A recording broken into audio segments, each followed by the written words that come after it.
देखिए पहला क्वेश्चन क्या कह रहा है प्यारे बच्चों।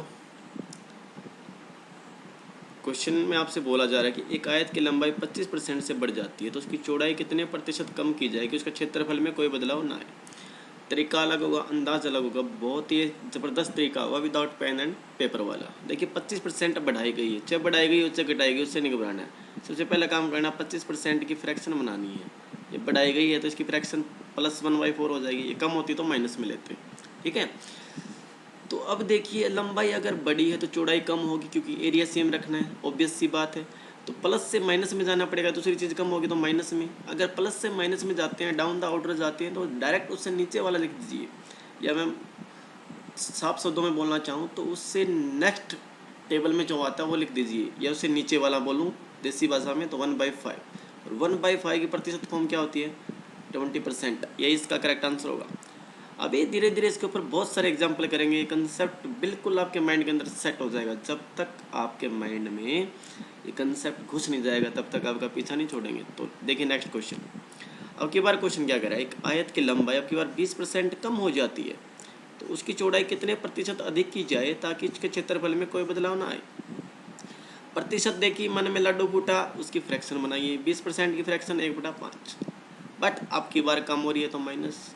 लंबाई कम हो रही है, क्षेत्रफल समान रखना है तो चौड़ाई को मुझे बढ़ाना पड़ेगा। तो माइनस से प्लस में जाएंगे, माइनस से प्लस में जाएंगे जब तो ऊपर जाना पड़ेगा, अप द ऑर्डर जाना पड़ेगा, मतलब इससे पहले वाला लिखना पड़ेगा। 1/5 से पहले या ऊपर क्या होता है टेबल में 1/4, और 1/4 की प्रतिशत फॉर्म क्या होती है प्यारे बच्चों? 25%।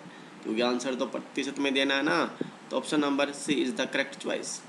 जब माइनस से प्लस में जाते हैं तो अप द ऑर्डर तो ऊपर वाला लिखते हैं उससे हायर। ठीक है, और जब प्लस से माइनस में जाते हैं, आपको पता है कोई चीज़ कम हो रही है, माइनस में जाएंगे, कम हो रही है तो उससे नीचे वाला लिख दो, लोअर द ऑर्डर। अभी और एग्जाम्पल करेंगे, घबराने की आवश्यकता नहीं है बिल्कुल भी। नेक्स्ट देखिए, चीनी का मूल्य 33.33 बढ़ जाता है तो उसकी खपत कितने प्रतिशत कम की जाएगी ताकि कुल खर्चे में कोई बदलाव ना आए। सेम कंसेप्ट पे क्वेश्चन है। 33.33 की फ्रैक्शन भिन्न बनाई मैंने 1/3, बढ़ जाती है, कोई बात नहीं। अगर मूल्य बढ़ जाता है तो जाहिर सी बात है पैसे खर्चा सेम है तो जो खपत कम होगी मतलब माइनस होगी। और आपको पता है जब प्लस से माइनस की तरफ बढ़ते हैं तो नीचे वाला लिख देते हैं डायरेक्ट। 1/3 से नीचे वाला क्या? 1/4, और 1/4 की प्रतिशत फॉर्म क्या होगी? 25। प्लस और माइनस सिर्फ ये बता रहे बढ़ रही है और माइनस ये दिखा रहा है घट रही है, तो ठीक है ना। तो 25% आपका सही आंसर होगा। Next question, price of the sugar, चीनी का मूल्य 33.33% से कम हो जाता है आपकी बार तो खपत बढ़ेगी क्योंकि खर्चा क्या रखना है? सेम। ये क्वेश्चन में बोला गया। इसकी सबसे पहले तो फ्रैक्शन बनानी है 1/3। कम हो रही है तो माइनस लेंगे, तो ये कम हो रहा है तो खपत बढ़ेगी, प्लस होगी। और माइनस से प्लस में जाते हैं तो आपको पता इससे ऊपर वाला अप द ऑर्डर या इससे पहले वाला लिख देते हैं। 1/3 से पहले टेबल में क्या आता है, उससे ऊपर क्या आता है? 1/2। और 1/2 की प्रतिशत फॉर्म क्या होती है? 50%। ऑप्शन में ये नहीं गिवन है, आंसर क्या होगा इसका? 50%। ऑप्शन की तरफ ध्यान मत दीजिए आप। ये same concept, same application, same type जो आय वाले क्वेश्चन आते हैं कि उसकी आय उससे अधिक है, उसकी आय उससे कम, वहाँ भी लग जाता है। देखिए क्या होता है, ए का वेतन बी से 11.11% अधिक है तो बी का वेतन ए से कितने प्रतिशत कम है।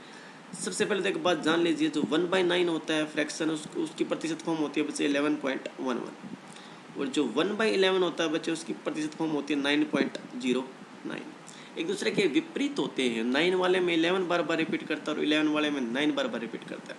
तो सबसे पहला काम तो मैंने क्या बताया, उसकी फ्रैक्शन फॉर्म बनानी है, भिन्न की फॉर्म बनानी है। 11.11 की अभी याद करवाया मैंने आपको 1/9। अधिक है, अधिक है, अधिक है, ज़्यादा है तो प्लस लेनी है। तो ऑब्वियस सी बात है जब एक की सैलरी दूसरे से ज़्यादा होगी तो दूसरे की उससे कम होगी, कम होगी तो दूसरा माइनस होगा। और आपको पता प्लस से जब माइनस में जाएंगे, प्लस से माइनस में जाएंगे तो डायरेक्ट नीचे वाला लिख देते हैं 1/10। और 1/10 किसके बराबर होता है प्यारे बच्चों? 10% के बराबर। बहुत ही मज़ेदार यूनिक कंसेप्ट, यूनिक अप्रोच मिलेंगी और ऐसी अप्रोच जिसमें आपको ना के बराबर टाइम लगेगा। नेक्स्ट क्वेश्चन, यदि ए का वेतन बी से 12.5% कम है तो बी का वेतन ए से कितने परसेंट अधिक है। बात वही है, 12.5 की फ्रैक्शन बनाएंगे 1/8।